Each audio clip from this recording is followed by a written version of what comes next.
নমস্কাৰ মই আছোঁ বৰ্তমান জুবিন ক্ষেত্ৰত জুবিন গাৰ্গ ক্ষেত্ৰ বা জুবিন গাৰ্গ সমন্বয় ক্ষেত্ৰ এনেকৈ মানুহৰ মুখে মুখে এই জাগাখিনিৰ নাম ইতিমধ্যে গোটেই অসম জুৰি বিয়পি গৈছে।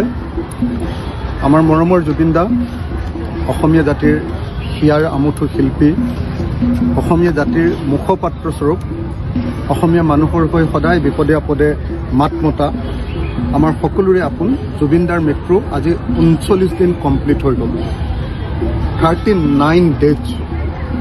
আপোনালোকে সকলোৱে কল্পনা কৰক যে অসমৰ আটাইতকৈ জনপ্ৰিয় শিল্পীজনৰ মৃত্যুৰ আজি 39 দিন পাৰ হৈ গ'ল আৰু 39 দিনৰ পাছতো এতিয়ালৈকে আমি ন্যায় পোৱা নাই মানে কেনেকৈ কিয় মৃত্যু ঘটিছিলে সেই সম্পৰ্কেও আমি এতিয়ালৈকে অৱগত হোৱা নাই আৰু চৰকাৰৰ যিটো আচৰণ সেই আচৰণৰ পৰা আমি খাটাং হৈ পৰিছোঁ যে এই বিজেপি চৰকাৰখনে আমাক আৰু ন্যায় নিদিয়ে। সেইকাৰণে এই মুহূৰ্তত মই আজি আকৌ এবাৰ জুবিন গাৰ্গ ক্ষেত্ৰলৈ আহিছিলোঁ। জুবিন গাৰ্গ ক্ষেত্ৰলৈ আহোঁতে গোটেই ৰাইজে হেঁচা মাৰি ধৰিছে।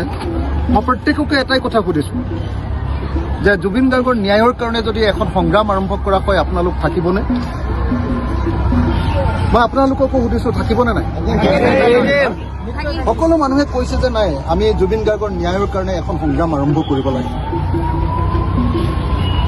জুবিন গাৰ্গৰ পৰিয়াল আছে, জুবিন গাৰ্গৰ অনুৰাগীসকল আছে, জুবিন গাৰ্গৰ সহশিল্পীসকল আছে, অসমৰ জাতীয় জনগোষ্ঠীয় সংগঠনসমূহ আছে। আমি ভাবি আছিলোঁ যে ৰাজনৈতিক দলবিলাকে অলপ লাহে লাহে মাত মাতিব লাগে।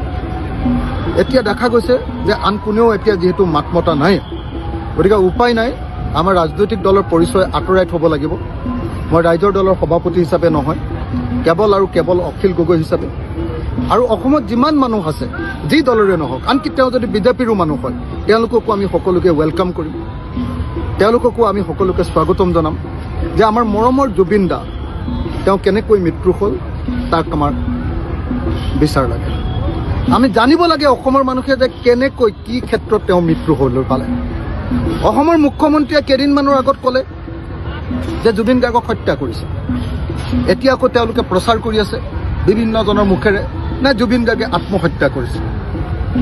তো এই গোটেইবিলাকৰ পৰা এটা বস্তুত আমি খাটাং হৈছোঁ, প্ৰচাৰ অপপ্ৰচাৰ, চৰকাৰখনৰ আক্ৰমণ প্ৰত্যাক্ৰমণ, এই আটাইবিলাকৰ পৰা এটা বস্তুত আমি খাটাং হৈছোঁ যে হিমন্ত বিশ্ব শৰ্মা চৰকাৰে আমাক ন্যায় নিদিয়ে।